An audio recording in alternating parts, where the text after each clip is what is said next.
enfrentado e ter tido a coragem, inclusive, de falar sobre o presidente Lula, sobre a presidente Dilma. O impeachment da presidente Dilma Rousseff chega agora ao Senado. Qual vai ser seu voto? Meu voto é pelo afastamento dela agora em maio, né? E pelo impeachment, não tem dúvida nenhuma. Por quê? Até pela minha posição. Eu assumi uma posição muito clara e de muita coragem, né?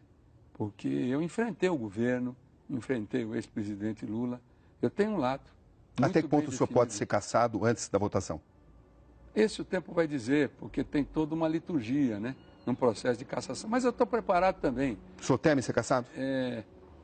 Na verdade é o seguinte, eu tenho uma defesa muito consistente. Até que ponto a presidente Dilma Rousseff pode se salvar no Senado? Acho muito difícil. Acho. No Senado Federal, nós já temos os 41 votos já, para que ela venha a ser afastada. E ela sendo afastada... Por 6 meses. Ela não vota mais. É muito difícil. Ele amplia os detalhes de sua delação, mas não fica só nisso. Dá novas informações. Fala sobre o envolvimento de outros políticos, especialmente senadores. O senhor sabe, o senhor tem conhecimento de esquemas de corrupção ainda maiores que ainda não apareceram? Não apareceram ainda, mas surgirão nas próximas semanas, nos próximos meses, eu não tenho dúvida nenhuma disso. O senhor promete continuar estremecendo a República? Vou continuar trabalhando pelo Brasil. O senhor tem muitas informações que não apareceram ainda. Tenho. Até que ponto os tentáculos da corrupção atingem o Senado? Isso acho que o tempo vai dizer. Nós temos instrumentos muito fortes, está aí o Ministério Público, está aí Mas pelo seu conhecimento, estamos falando de quantos senadores? Não, sem dúvida nenhuma. O senhor não quer citar nomes, eu já entendi. Eu não quero citar nome também, não quero numerar, porque é um processo que vai evoluindo. Mas estamos falando de 2, 3, 4, 5... Não, é um número maior. Hoje, praticamente... Mais de 10? Hoje número aproximado, o senhor pode dar para mim? Acho que talvez de 15 a 20. Nós temos 81 senadores. Certo. De 81, 15 estão envolvidos com corrupção. Esse número 15 já é um número que já está consolidado. E o senhor tem informações sobre todos esses 15? A maioria deles, sim. Não tenho de todos, mas a maioria, sim. Envolvem a Petrobras e outras estatais? E outras estatais também. Quem é que deu ordem para que o Marcelo Odebrecht, o Otávio de Azevedo fossem salvos ou que se procurasse preservá-los? Não, na verdade... nunca foi falado especificamente o Marcelo ou o Otávio. É que eram os casos assim que naquela época estavam mais assim, estavam tramitando no STJ. E para isso era necessário um tentáculo no STJ? Absolutamente. Qual foi esse tentáculo no STJ? No STJ, o ministro Marcelo Navarro, né, eu era líder do governo, a própria presidente Dilma me pediu para que eu A ordem foi dela, pessoalmente? A ordem foi dela. Qual foi a ordem? Para que efetivamente muitas pessoas saíssem das prisões e, que consequentemente, executivos, dirigentes de estatal. Delcídio do Amaral ficou 87 dias preso na sede da Polícia Federal. Senador, o senhor sentiu que ia ser preso? Nunca. Eu estava num Fórmula 1 a 360 km por hora e bati num paredão. Difícil. O senhor não conseguiu prever que isso ia acontecer? Nossa, foi um choque. Um choque impressionante na minha vida. Gravações feitas pelo filho do ex-diretor da Petrobras, Nestor Cerveró, registraram o senador oferecendo auxílio financeiro e ajuda em uma eventual fuga do ex-diretor em troca do silêncio dele na justiça. O senador, é claro, cumpria ordens recebidas do ex-presidente Lula. A ideia de facilitar a fuga dele foi do senhor? Não, aquilo foi uma conversa... De onde vem essa ideia? Com todo o respeito, Cabrini, aquilo surgiu naquele diálogo, né? Mas conversa ridícula. Aquilo foi um ato falho.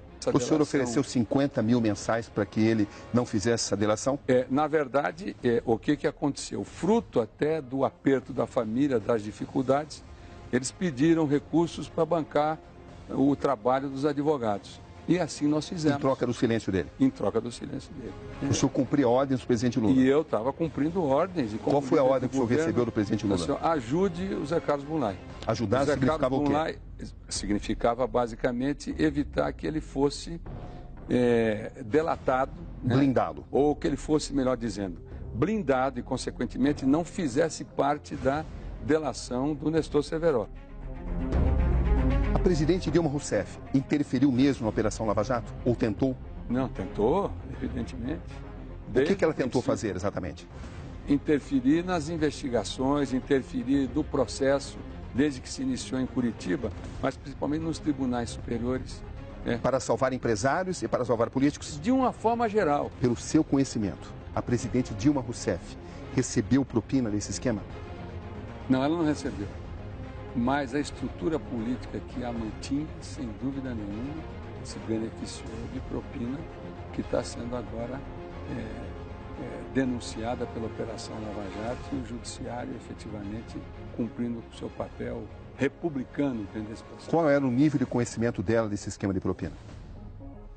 Na verdade, a presidente Dilma não participava diretamente e não tratava desses assuntos, mas evidentemente tinha conhecimento de tudo o que acontecia nos escalões inferiores e inclusive nas campanhas eleitorais. Todo esse sistema de campanhas eleitorais é corrompido? Absolutamente. É o toma lá da cá. Totalmente corrompido. E se não for mudado, daqui a 4 anos nós estamos falando a mesma coisa de novo, daqui a 8 anos. Senador Deocílio Amaral, o senhor é corrupto? Não. O senhor tem contas no exterior? Também não. Inclusive autorizei a justiça de próprio punho que checasse tudo isso aí.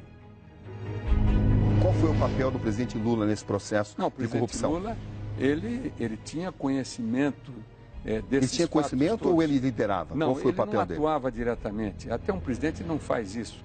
Mas ele tinha conhecimento, ele participava das reuniões de definição de dirigentes, ele sabia o que os partidos da base faziam, quais os nichos.